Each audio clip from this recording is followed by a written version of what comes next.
বলে ইয়া রাসূলুল্লাহ আমরা আপনার উম্মত না, তবে আমগো এত কলজা ফাইটা যাইতেছে যদি আপনার উম্মত হইতাম।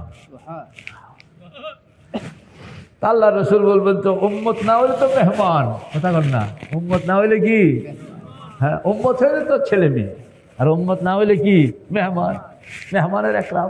বলে আপনারা কি জন্য আসছেন? বলে ইয়া রাসূলুল্লাহ সর্বশেষ হযরত ঈসা আলাইহিস সালাম আপনার কাছে আমাদেরকে পাঠাই দেন। লম্বা কাহিনী কইছে, হিস্টোরি। বলে সর্বশেষ হযরত ঈসা আমাদেরকে আপনার কাছে পাঠাইছেন যে আজকে চেয়ারে আল্লাহকে বসাইতে হইলে কেউ কোনো কথা বলনের হিম্মত নাই আপনি ছাড়া। কারণ সকলের একটা না একটা ত্রুটি রাখা আছে, আর আপনার কোনো ত্রুটি আল্লাহ পাক বলছেন কাদ গাফারাল্লাহু লাকা মা তাকাদ্দামা মিন যামবিকা ওয়া মা তাআখার। আপনার আমল নামার মধ্যে কৈফিয়ত চাওয়ানোর মতন এমন কোনো জিনিস আল্লাহ পাক রাখেন না। অন্য যেই যাবে কৈফিয়তে পড়ে যাবে, কন্যা অন্য যেই যাবে মাসুম, কিন্তু কৈফিয়ত তলব করা হবে না এই কথা বলা হয়নি। পয়গম্বরকে বলা হয়েছে আপনাকে কৈফিয়ত তলব করা হবে না, কৈফিয়ত তলব করা হবে না, কাজে আপনি যাইতে পারেন, অন্যরা যাওয়ানোর সুযোগ নাই। আল্লাহর হাবিব তখন বলবেন যে হ্যাঁ আমার নাম মুহাম্মদ, আমার নাম আহমদ। হাসরের ময়দানে শাফাআতে কুবরার জন্য একমাত্র সিলেক্টেড আমি, আমাকে হেল্প করছে আমার উম্মত। কথা কন না ওয়াবআসহু, কথা কন না ওয়াবআসহু মাকামাম মাহমুদানিল্লাযী ওয়া'আদতা। আযানের পরে কন না আল্লাহুম্মা রাব্বা হাদিহিদ দাওয়াতিত তাম্মা ওয়াস সালাতিল কায়িমা আতি মুহাম্মাদানিল ওয়াসিলা। ইয়া আল্লাহ আমাদের পয়গম্বর মুহাম্মদুর রাসূলুল্লাহকে ওই চেয়ারটা দেন যেটার নাম হইল উসিলা। এই চেয়ারটার কথাই কইছে। সুবহানাল্লাহ। আল্লাহর হাবিব তখন কথাটা শুনবেন, শুননা এরকমভাবে আমার দিকে তাকান না, এরকমভাবে উটকা দিয়া দাঁড়াবেন। আরে বুড়া মানুষ তো পারি না, দেখছেন উটকা বুঝছেননি? এই যে দাঁড়াইলাম দেখছেন, একটা হলো নর্মাল দাঁড়াইলাম, এই দেখছেন নি? আপনারা বুঝছেন নি ঘটনাটা? মানে পায়ের মাথার উপরে ভর করে দাঁড়া।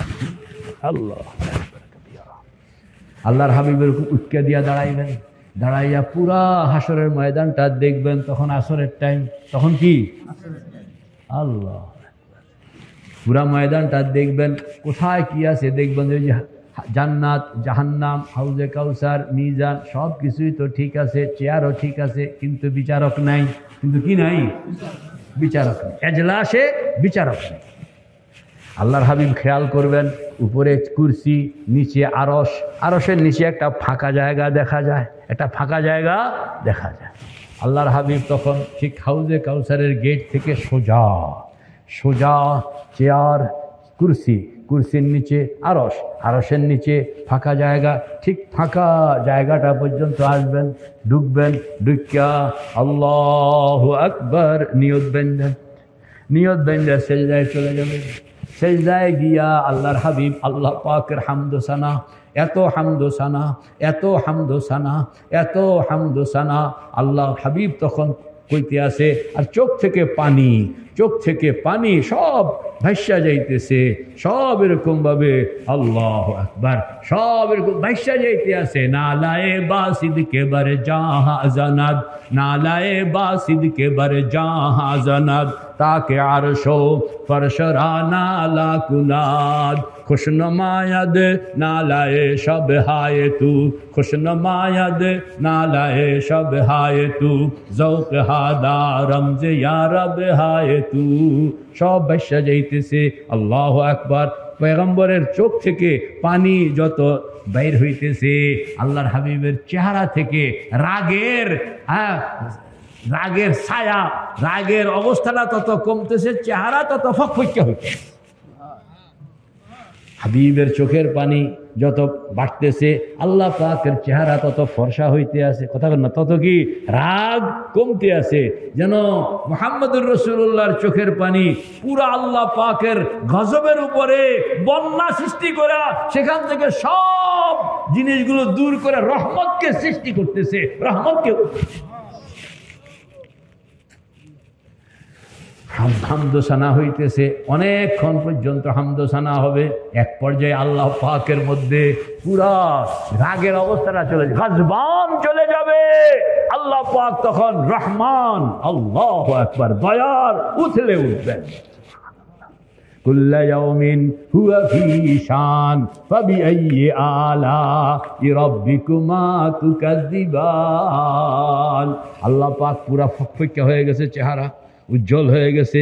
জিব্রাইলকে বলবো, না জিব্রাইল, আমার হাবিবকে মাথা উঠাইতে বলো, কি চাওয়ার আছে চাইতে বলো, আমি কবুল করব। জিব্রাইল যাবেন, জিব্রাইল গিয়া এই হুজুর পিঠটা এরকমভাবে, হ্যাঁ দেখান না, মেশের দেখান নাই, এই যে পিঠের উপরে দিয়া জিব্রাইল ডাইনাত মুছতে আছে, ইয়া রাসূলুল্লাহ, ইয়া হাবিব আল্লাহ, মাথা উড়ান, আল্লাহ পাক রাজি হয়ে গেছেন, বসবেন, আল্লাহ পাক রাজি হয়ে গেছেন, আপনি মাথা উড়ান। আল্লাহর হাবিব বলবেন যে মাথা উঠাবো না, আমি এই অবস্থায় নিজেকে ফানা করে দিব, তবুও মাথা উঠাবো না, কাইনতেই থাকবো, কাইনতেই থাকবো। আল্লাহ পাক আমাকে কথা বলানোর পারমিশন দিতে হবে। জিব্রাইল যাবেন, আল্লাহকে বলবেন যে কথা বলার পারমিশন না দিলে মাথা উড়াইব না। আল্লাহ পাক আবার পাঠাইবেন, যাও মাথা উড়াইতে পারমিশন দিলাম। আবার আল্লাহর হাবিব বলবেন, শুধু কথা বললে হবে না, আমার কথা রাখন লাগবো। কথা না, আমার কথা কি তুসাফা, আমার কথা রাখন লাগবো। আল্লাহ পাক আবার বললেন, মাথা উড়াইতে বলো, আমি কথা রাখবো। বলে কথা রাখবেন, মাথা উড়ান। বলে মাথা উড়াবো না, ততক্ষণ পর্যন্ত মাথা উড়াবো না যতক্ষণ পর্যন্ত আপনি বিচারের জন্য এজলাসে না বলবেন। আল্লাহ পাক বলুন, ঠিক আছে বসলাম, হাবিবকে মাথা উঠাইতে বলো। আল্লাহর হাবিব তখন আল্লাহু আকবার মাথাটা উড়াইবেন। মাথা উড়াইয়া দেখতে আছে, যখন সেজদায় গেছিলেন তখন চেয়ারে খালি, আর মাথাটা যখন উড়াইতেছেন তখন দেখে আল্লাহ হাবিব, আল্লাহ পাক কুরসির মধ্যে বসে এখন হিসাব নেওয়ানোর জন্য সম্পূর্ণ এজলাস গরম। কোন এজলাস কি?